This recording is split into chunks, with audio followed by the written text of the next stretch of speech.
I'm just waiting before we start, just to make sure everybody's in and comfortable. So sorry for the silence. We'll just give it a minute so everyone is in.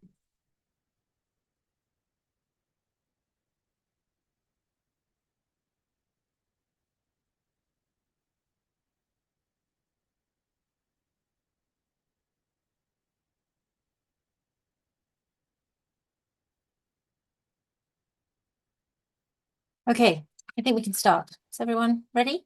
Everyone's here.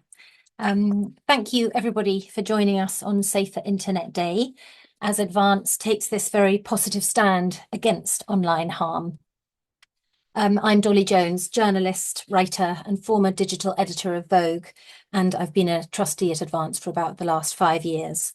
And I'd like to begin by introducing you to our other speakers. Firstly, we have Jay Pepperer, certified cybersecurity practitioner and communications specialist. And we have Deborah, who is head of Young Women and Girls Services at Advance. And also Tia, a lived experience ambassador and Young Women and Girls Service Manager at Advance. Thank you guys all for joining us today. For our audience, obviously there's the Q&A function at the bottom of your screen. If you have any questions that you'd like to add to the discussion towards the end of the event, please just type your questions in there and I'll do my best to go through them and go through them at the end. So Advance has been supporting women of all ages over the last 26 years, but we have particular expertise in working with young women and girls aged between 12 and 25. The recent Girls' Attitude Survey by Girl Guiding uncovered the growing risks of online harm and sexism faced by this group, and the numbers are really alarming. 77% of girls and young women aged from 7 to 21 have experienced online harm in the past year. So obviously there's an urgent need for resources to provide support and guidance for safer online experiences. And so therefore, Advance has created a comprehensive guide designed to help people navigate these online journeys with confidence and, above all, safely. The toolkit, called Keeping Yourself Safe Online, is an easy-to-use resource for young women and girls. And as well as helping the young women and girls with whom Advance works, it also serves as a valuable tool more generally for professionals working with young people. So Deborah, if I may, I wanted to begin by asking you, how would you say technology has affected the abuse that women suffer over the course of the last 26 years that Advance has been around? Thank you, Dolly, and welcome everyone. Thank you so much for joining us. I would say, like in the last 25 years that Advance has been delivering domestic abuse work, there's been a lot of change in what we see, the way women become victims. There's a lot of change in relating to know who the perpetrator is. Unfortunately, with the internet, you can be a victim of someone who's anonymous. So it's just like, who is that person behind the screen? Who's that person who's sending you threats? You don't know who that person is. You might believe you are engaged in an online relationship with someone. You don't know who that person is. So when it's time you want to go to the police, you want to get out of that relationship, or you want to get out of the abuse you're receiving at the receiving end, you might not have enough evidence to even locate who that person is. And it's a change because it's the way that we've become so connected to the internet. We depend to the internet for everything. It's where our work is, our connections are, our whole lives are, our banking systems, our lives. We are connected to our apps 100% of the time. And so it's very hard to sever the cord. And we've had examples of police or other professionals telling women in our service, oh, just don't use the app anymore and your problems will end, or just don't log in anymore and don't see those comments and you'll be fine. But it's just you can't just sever your connection with the internet, and you just can't cut your lives from there. So it's you're seeing that abuse and that threat constantly. And we know there's revenge porn. There's the internet is forever images that people put of you out there. And now with the development of deep fakes as well and artificial intelligence, it's very easy for you to get threatened. There's I'm going to put some images of you out there that everyone will see, your co-workers will see.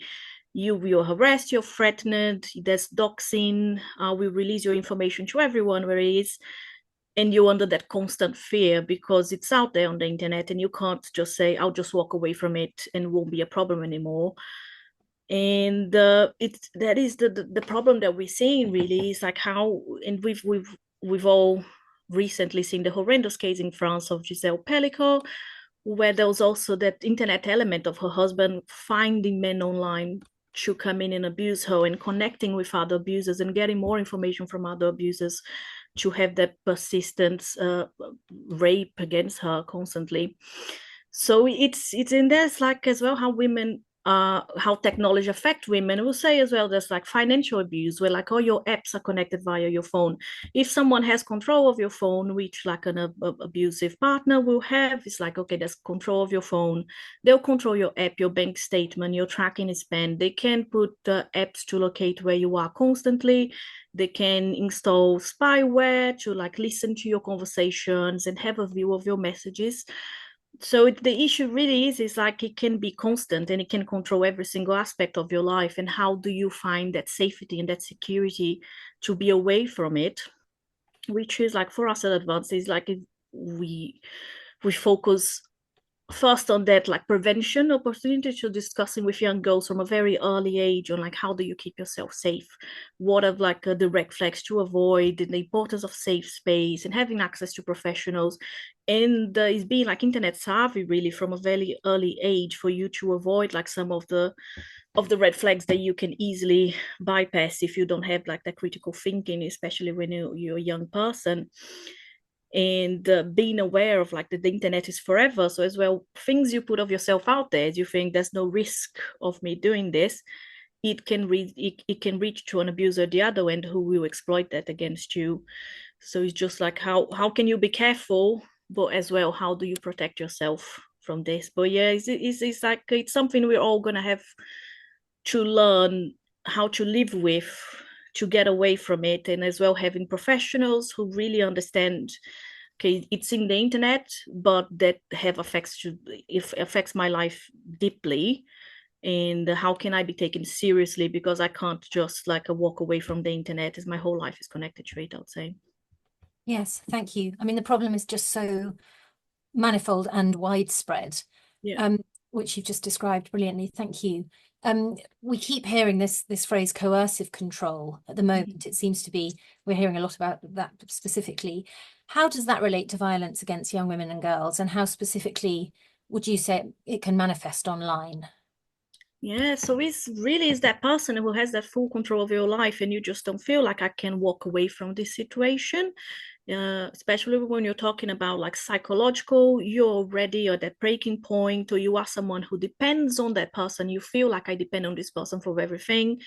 There's no other alternative for me, and that person is controlling my every move. With the internet, that has just become so much easier, like I mentioned about spyware, or having access to your phone, and being able to know like where you are, who are you talking to, can I see your phone, what are devices you can have, like cameras installed in the house. We all have it, isn't it? And you just think like if it falls at the hands of someone who wants to do you harm, it's like, okay, we have like the ring camera in our doorbells. You can see who's coming and going. You can easily, someone can manipulate that. Oh, I saw that person coming into the house. What was the person doing here at the time that I was away? So it's threatening to expose to peers like images of yourself, or share like images or information with contacts. And I'll say, especially when we're talking about like young girls, is that pressure to send like images of themselves. And if you are in a school environment where everyone is just telling you, you have to do it, otherwise, like, oh, all of us have done it, it's okay, let's do it. You send some images of yourself. Oh, it's just for me, nobody else will see it. But that person then that has that hook on you is just like, you have to do this for me now.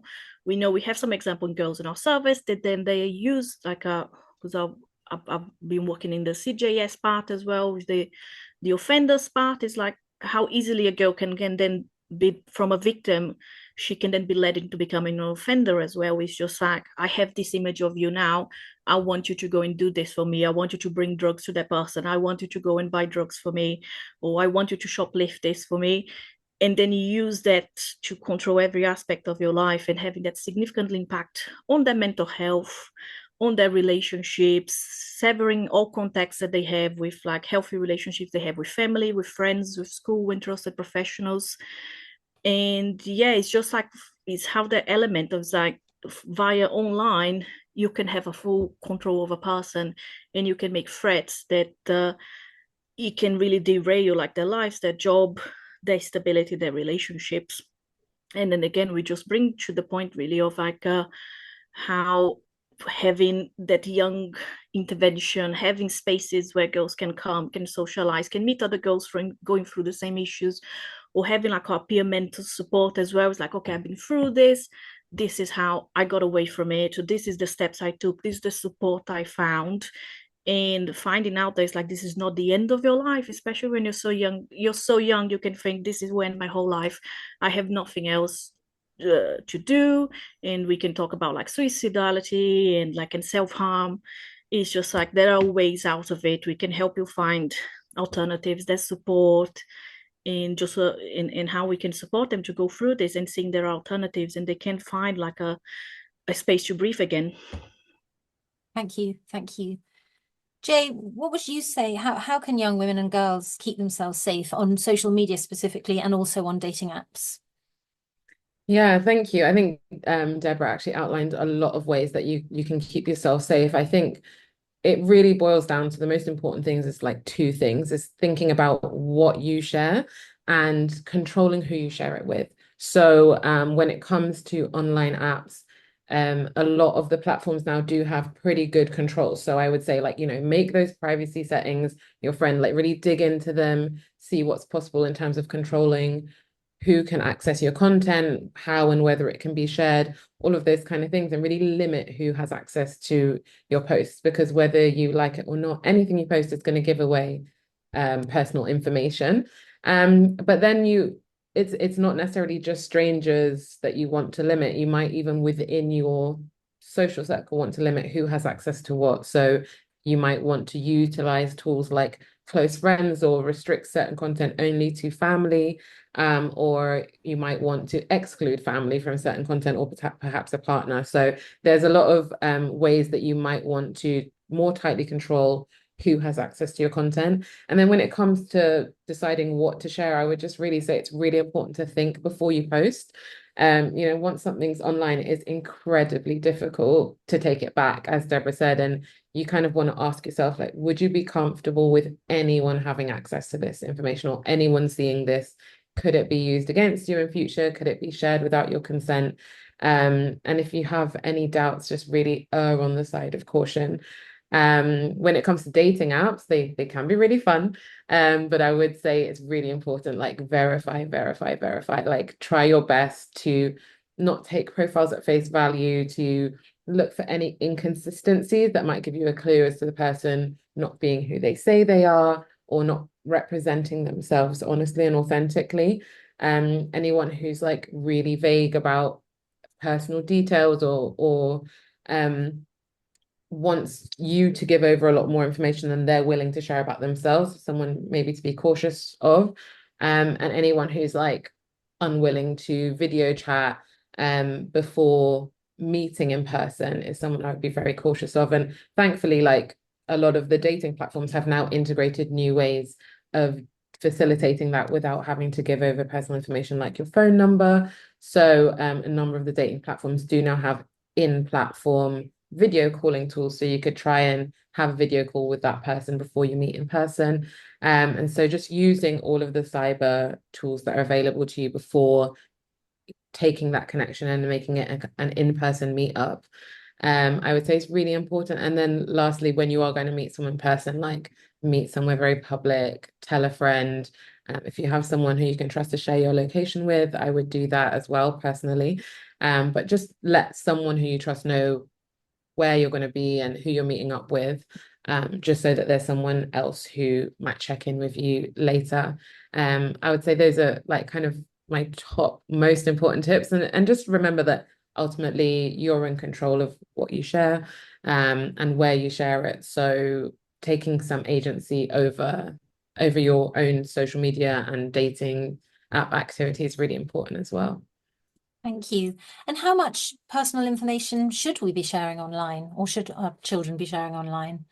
Yeah, that's the tricky part. I would say as a general rule of thumb, like share as little as possible. And I think, if you think of it like this, every bit of information you share is like a breadcrumb. And the more of those you leave all around the place, the easier it is for someone to follow you. And, in some cases that might be really good if you are an influencer or a micro influencer and you're trying to encourage people to do the things that you do and buy the products that you buy and things like that because you're earning money from it. But from a personal perspective, like if somebody wants to do you harm and there's a lot of information out there about you, it makes it much easier for that to happen. So I'd say like if you must share, not all information is equally valuable. If you go to I don't know, a pop-up bakery in Soho and you try this amazing supersized croissant and you really feel like you want to share that, then that's one thing, but that is totally different from sharing your favorite place to go for a coffee every Friday morning. That is giving a whole new level of information and access to you that you may not want to give to anyone and everyone on the internet. So again, I would just say like share as little as possible, but also also recognize that not all information is equally valuable. And then I was actually just talking to a friend about this, like try not to fall into those phishing traps. And I'm talking about phishing with a PH here. This is where bad actors or scammers will try and gain personal information from you in ways that might seem really harmless at first. So you might see these online where they say like, oh, your first pet, the name of your first pet and the name of the street you grew up on come together, put them together to make your rapper name. And then you might see thousands of comments of people posting all these, rapper names. And it seems like really harmless fun, but really and truly, a scammer or a hacker might be using this as an exercise to get loads of people to share personal information with them, which they can then use to access more valuable information. So those same questions you might notice will also pop up when you set up a profile on maybe a banking app or somewhere where you're storing payment card information and they ask you for those, that memorable information or those questions that are usually mother's maiden name or the street you grew up on or your primary school. So you don't necessarily want information like that out there because people can then use it to attack you in the digital space. So I would say, be mindful of sharing anything super personal, sharing anything that gives away your location or your regular habits, your regular patterns, sharing things like your running route will also give people a pretty good sense as to where you live because the start point might be right outside your front door. So it's a case of just really thinking about what you share and thinking about how that might be used in the future to find your whereabouts or to access your really valuable information, whether that's payment information or medical health information or your location. Yes, thank you. God, it's great to hear that from you because actually it's not that complicated to just take a beat before you share anything and then just think about it in the context of what you were just saying. If you do find yourself in difficulties or feeling threatened, what sort of support exists? What would you advise people to have? Where should they report it? How can they get help? Yeah, so we've included a lot of resources in the toolkit. And I think that it really is a valuable kind of one-stop shop for looking at what is available to you and when and for what purpose. There are a number of places and spaces where you can reach out to just for general support or for mental health support, ranging from places like Childline and Kooth that provide spaces for young people aged 14 to sort of 25 to get support for mental health and counseling and advice, things like that. And there's also Papyrus that has a hope line for prevention of youth suicide. And then Samaritans, but then also for parents, there is like Young Minds has a parent helpline, so you can call if you have concerns about your child. When it comes specifically to online abuse, there are a number of reporting tools and platforms. There is the Child Exploitation and Online Protection website where you can report through the Family Centre. You can report any child exploitation if you've come across child sexual abuse material or if your child has maybe been coerced into sharing child sexual abuse material, you can report it there. And there they have a tool that actually enables you to kind of tag in a simplistic form to tag that material so that should it appear anywhere else, it will automatically be taken down and reported to the police. There's also the report remove tool that was developed by Childline in collaboration with Yoti and the Internet Watch Foundation that has a very similar function. And then there's also for adult intimate images and intimate image abuse, there is the Stop Non-Consensual Intimate Image Abuse website and reporting tool, which is the same thing for non-consensual images that involve adults. So in that sense, you can identify, flag, and have images removed of you. And that also includes images that might have been rendered through AI manipulation or deep fakes. They will be treated as if they were real because the harm is the same essentially.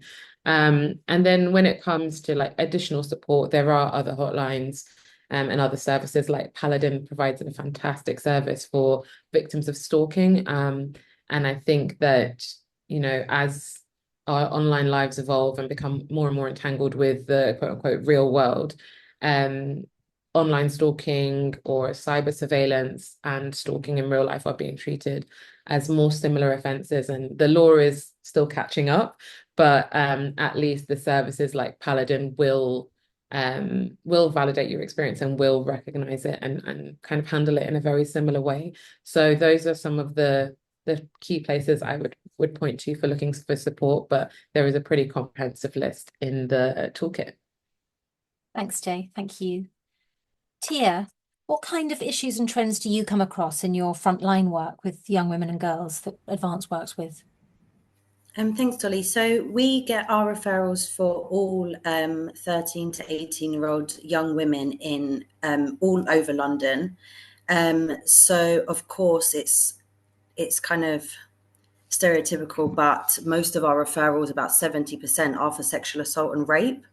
But I guess what is interesting, or what has come up recently, is that alongside that sort of index offence of sexual assault is something extra. So, for instance, malicious communication, and that could be before or after the event. So either some type of malicious communication prior, which involves some level of grooming, or afterwards threatening to not tell the police, don't report this crime, etc. But because the index offence is such a serious offence, the malicious communication sort of goes under the rug. People don't notice it as much. But we've obviously picked up on that, which is why we kind of want to bring this whole internet safety awareness thing to the girls that we work with. And of course, we also are seeing a lot of peer-on-peer harassment. And as Deborah mentioned earlier, it means that the girls are being essentially either bullied or harassed in school, but then also at home in their safe place. And that's how they're saying that they feel, that everywhere they go, because their phone is on them, they're vulnerable. There is no safe space for them. So yeah, that's kind of what we're seeing at the moment. Thank you. And how does Advance support young women and girls? Firstly, how do they get in touch with you? And then how do you support them?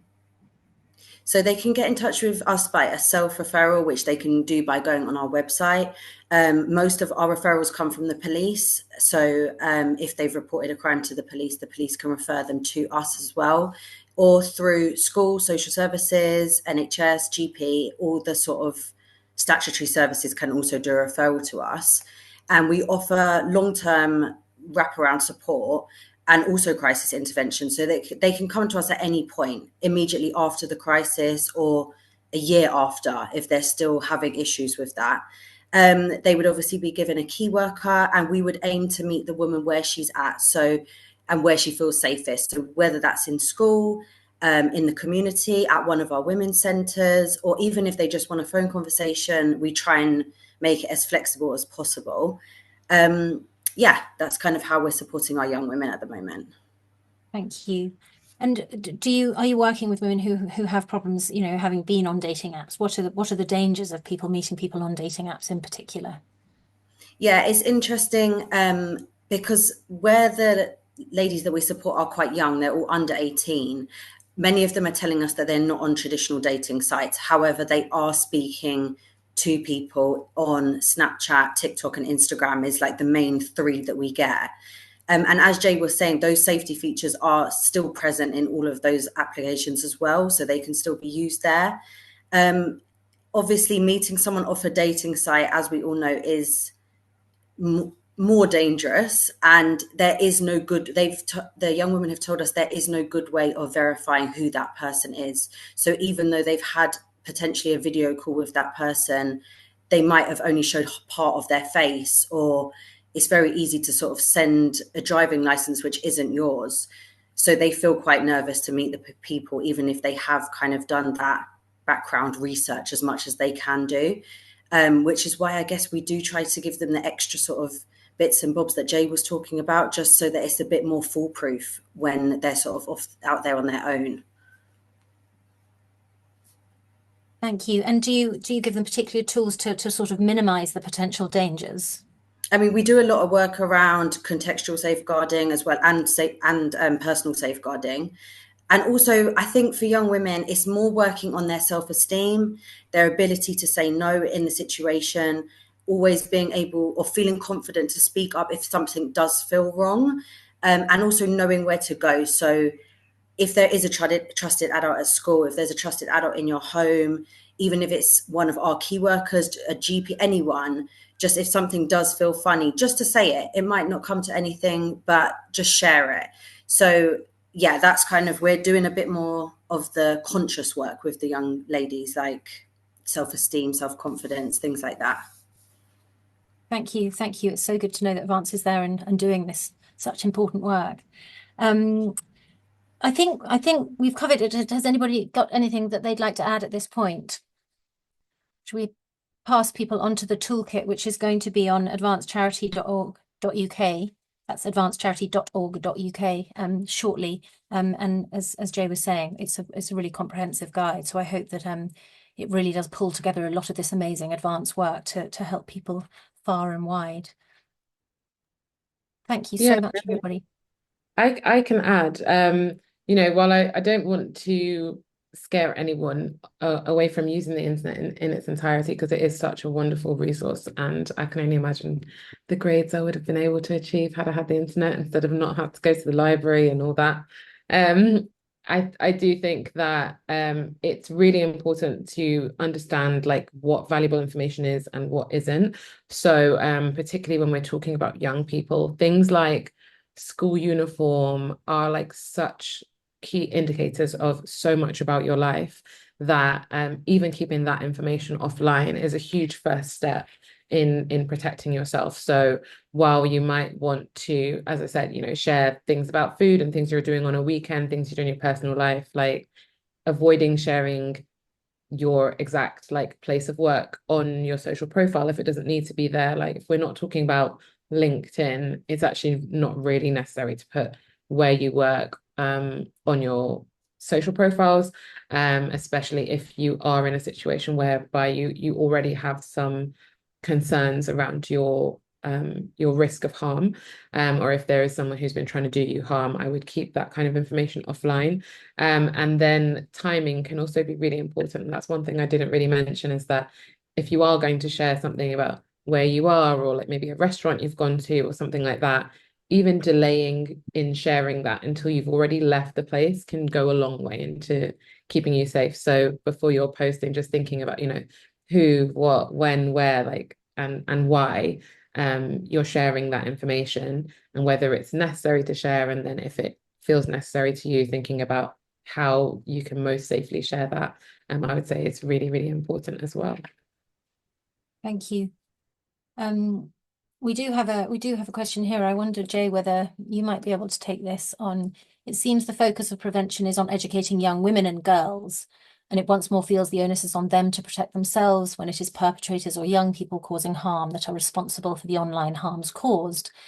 Do we know of any prevention programs directed at young men and boys? Have you come across any?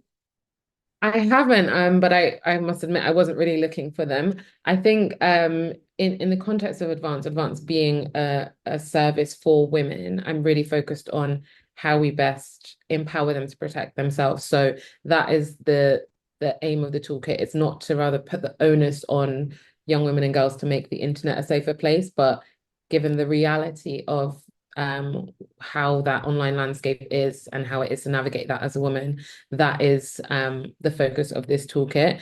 I would say that all that being said, that the advice in this toolkit is not only applicable to young women and girls. Anyone can use this advice to stay safe, anyone of any gender and any age.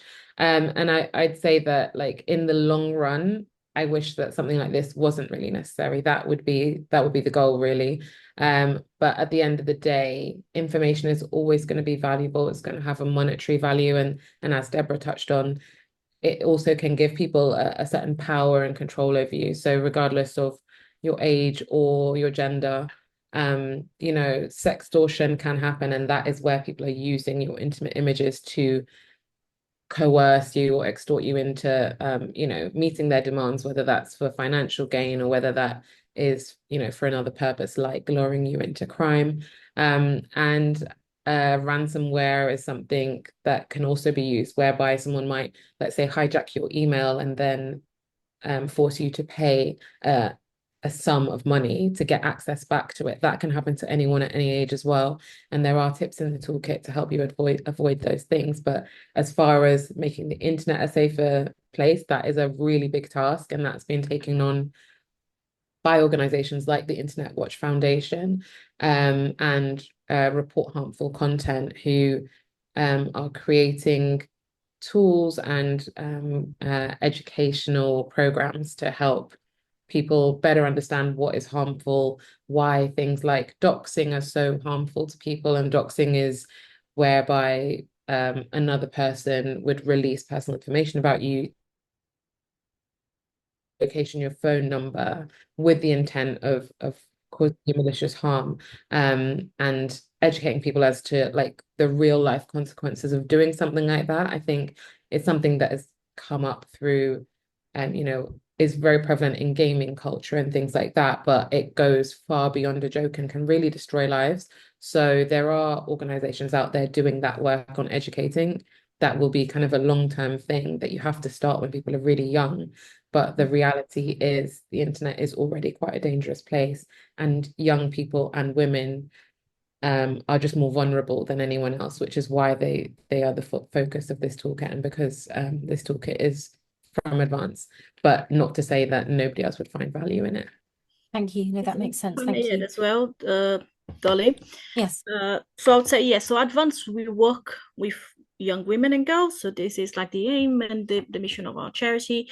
But all the information and data that we capture for that we do, then we share this with our commissioners, we share with the police, we share with other organizations, we share that via like our website. You can see like our policies and our policies team. This goes wide to like our connections with, like, we try to reach like to MPs and others. So it's like we use that to then make the change that we want to see. So it's like, what are we seeing with the girls we support, and how do we take this forward to become this prevention programs that will also then be directed towards boys and men and perpetrators of domestic abuse and harm. So it's like, it's not like it's all restricted to girls, but it goes much further than that, and we use that to bring effective change that will then benefit other girls, so there are no further victims in exploitations of crime. Thank you. Yes. Jay, you mentioned earlier that the law is still catching up. We've had a question in about, have there been any updates or features implemented by specific platforms, or new policies or laws put in place, or do you know of any that are coming that will protect users? Yeah, so I mean, the online, let me get this right, the Online Safety Act of 2023, which is actually revisions are still being made to it, is intended to better protect users of across all platforms, and that is putting the onus on the technology companies to ensure that certain minimum standards for safety and safeguarding are built into their digital products.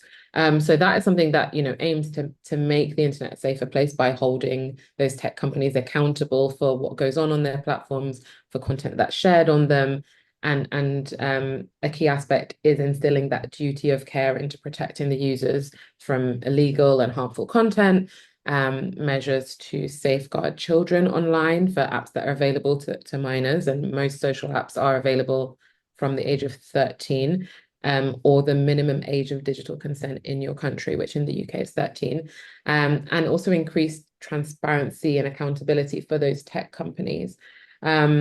When it comes to the platform specifically, some of them have implemented other features to kind of eschew people from being victims of other crimes like malicious communications that Tia mentioned. So, for example, Tinder has a feature that has an AI reader for content that you're about to share, and asks the user, like, are you sure, before you share something. So if their content filter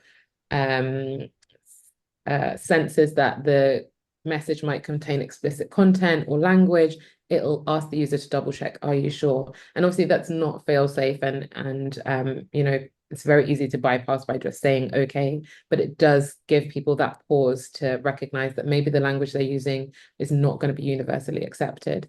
Other dating platforms also have a feature, like Bumble will ask you if you've met up with someone afterwards and how your experience was. And again, that is an attempt to try and make the entire platform safer by giving people another opportunity to check in with how they're feeling, and to alert the platform to any users who might be violating the terms of service. So essentially using any of these platforms, by creating a profile, you've agreed to the terms of service, which means that certain behavior is in violation of it and can result in you being kicked off the platform or reported to the police. So there are certain things like that are in place, but unfortunately, when it comes to certain types of online scams and certain crimes like sextortion, they haven't yet been written into law in a way that is complete and explicit, and that really and completely can protect the most vulnerable people to it. And I'm optimistic that that will change in the future, but in the now, we hope that this toolkit will help people to stay just that little bit more safe by knowing what they're doing and knowing what's available to them in terms of protecting themselves and in terms of reporting after the fact. Thank you. Deborah, anything to add? No, so it's like, I know there's a conversation to chat about other organizations. There's also just a reminder, our new program of the Young Londoners, which Tia is the service manager for. We work together with COOF and London Youth, so they will also do that support for young boys, for victims and witnesses of crime, whereas Advance will be working with the young girls.